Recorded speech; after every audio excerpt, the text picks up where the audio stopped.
sa serbisyo at sa ano. Oh, ay safety and security, malate ka din daw sa live ni Buster. Huwag ka na magpunta dun. Madami ng pera si Buster.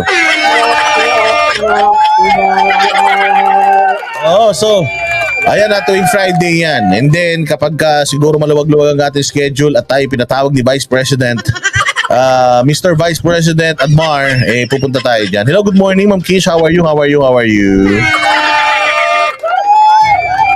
Naka-live din si Admar sa TikTok.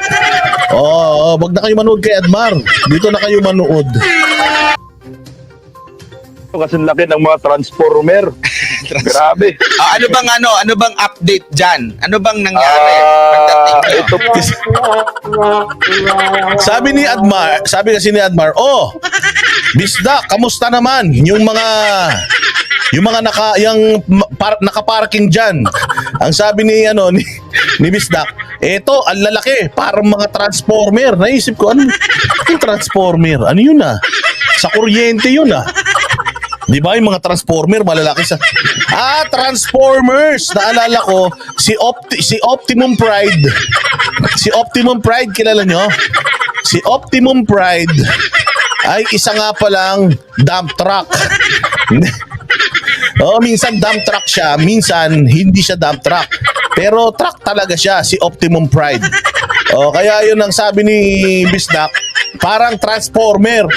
Tsaka naisip ko nung sinabi niya kaninang transformer, kasi pinapanood ko itong dalawang to lagi. Nung Optimum Pride. Oo, Optimum Pride. Si Buster. Oy, Buster, matanda ka na talaga. Buster, at tanda mo na. Hindi mo ba na yung nag-trending dati na si Optimum Pride? Hindi mo nakita yon? Yung nag-trending dati? Hindi, kayo, sino dito ang nakapanood nung dating nag-trending na ang yabang-yabang nung lalaki? Sabi nyo, ang ganda ang ganda, ang lupit si Optimum Pride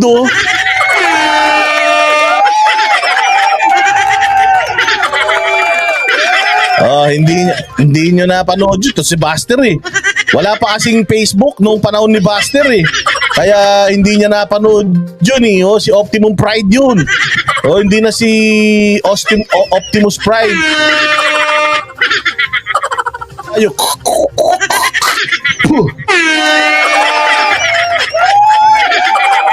Si Optimum Pride yun. Yan nga. So sabi ni Bisdak, Transformer. Ito naman si Bisdak, Transformers. Lagyan mo ng S. Kasi pag Transformer, patay tayo dyan, Bisdak, kuryente yung dumadaloy doon, kuryente. Diretso. Ito po yung update. Kakarating ko lang din po, partner. Tama, Joey, si Bumblebee. Joey's Adventure, si Bumblebee, yung robot na kalbo. Yan yun. Nakita nyo ba si Bumblebee? Kalbo siya, wala siyang buhok. Kaya wala siyang buhok, kaya ang pangalan niya si Bumblebee.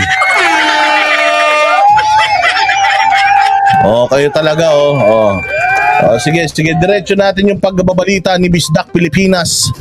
Ang bago nating correspondent dyan sa SMNI.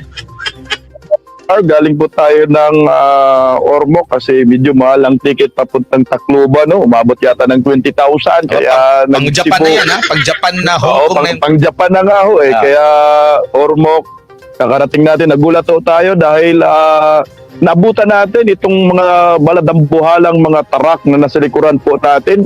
More or less, nasa 20 plus itong mga truck na ito, marami. Tapos merong mga backhoe yata, 2 backhoe. May mixer din. Nakatambay. May mixer din, kompleto. Ang ayon sa ating impormasyon, may wing van pa. I-auction mo to. I-auction daw. Binibenta daw ito. Binibenta raw? Sure ka? Yun yung sabi nila. Bilhin na natin yan. Bilhin na natin yan, tapos pasabugin natin.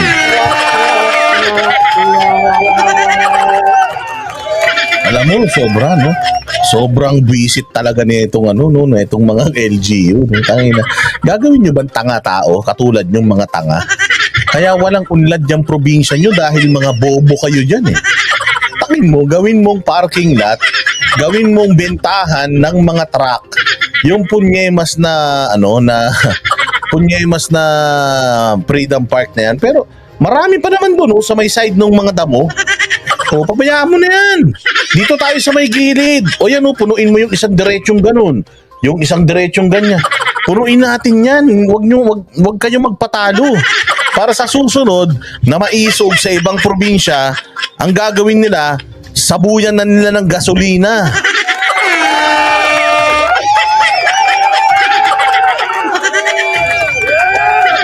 O sige, ano daw, halos 20. Meron pa daw backhoe, meron pa daw mixer.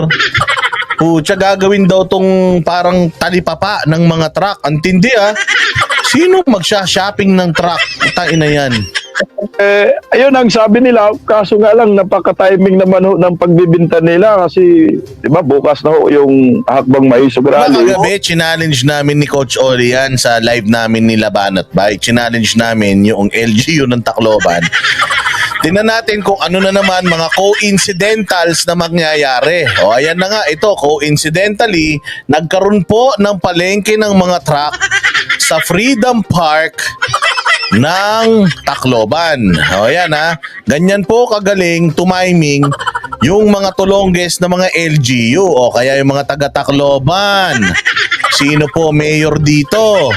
Sino po ang congressman dito sa distrito na ito? Alam nyo na gagawin sa 2025, kung sakali man natapos na yung tatay o yung nanay, yung anak ang patatakbuhin yan, idiretso nyo sa kangkungan.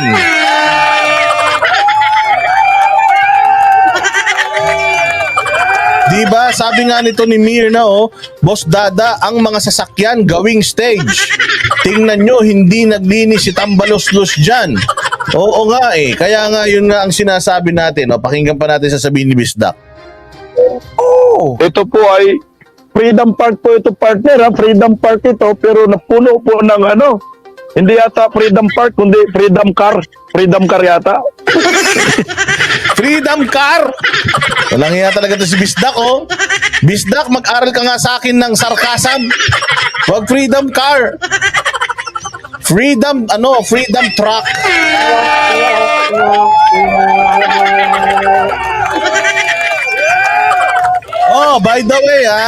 By the way, mga tanso, mga bashers. Tatingnan ninyo kung paano ginagawa nyo, Kayo, malaya kayong nakakapag-rally. Pumunta kayo sa liwasan nung nakaraan, pinipilit pa kayong magpunta, hindi kayo nagpunta. Wala na nga nakaharang, Tingnan nyo ginagawa nyo sa mga rally ng maisog, Nakita nyo ginagawa ninyo, hinaharang-harangan nyo pa, Partida pa yan, tingnan nyo sa linggo. Tingnan nyo sa linggo kung sigurado ako mga 70 ang aatin dyan, mas lamang kami ng 2 kaysa sa inyo. Hindi, Freedom Park din yan. Parang kagaya din yan dun sa Negros. Freedom Parking Lot. Parang ganun nga ho. Pero kakaiba ito kasi ang lalaki. I-full shot down natin si Bisdak. I-wide shot natin. Buong ayan, Yan po. I-full natin. Ang lalaki ho. Ayan. Ay, oo nga.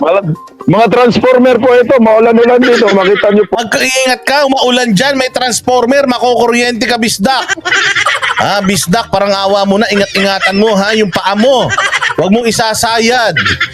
Kasi may mga transformer dyan, ang dadami niyan, makukuryente ka, Ingat ka dyan. Po, ang dami po ito, mga 20 plus po ito, Ay, ganun. Na mga truck. Ayan, So marami po ito. mga negosyo, ano ba yan? Negosyo ng private or ng government? Yan ang hindi natin alam kung negosyo po ito ng private or government kasi napapansin po natin dito sa kaliwang side natin nandito yung mga kapulisan, anti-riot police yata to kasi mayroong pananggalang. Pananggalang na dala sila. Ano ba yung tawag? Nag-expect ba sila na kalasag? Nag-expect ba kalasag. Nag-expect ba sila na merong maraming dadag sa dyan para bumili ng mga truck? Yan ang hindi natin alam kung baka bibili ng truck si Tatay Digong, baka ikaw bibili ka rin. Gusto mo. Nako po, sa hirap ng panahon kahit haka-haka lang. Happy ka naman, Adman. Pero pati naman yung haka-haka ni haka-haka ni Gadon, ginagamit mo pa. Well, hindi na natin pwedeng gamitin yung haka-haka, ha? O, kasi yung haka-haka na yan, ang may-ari na yan si Gadon.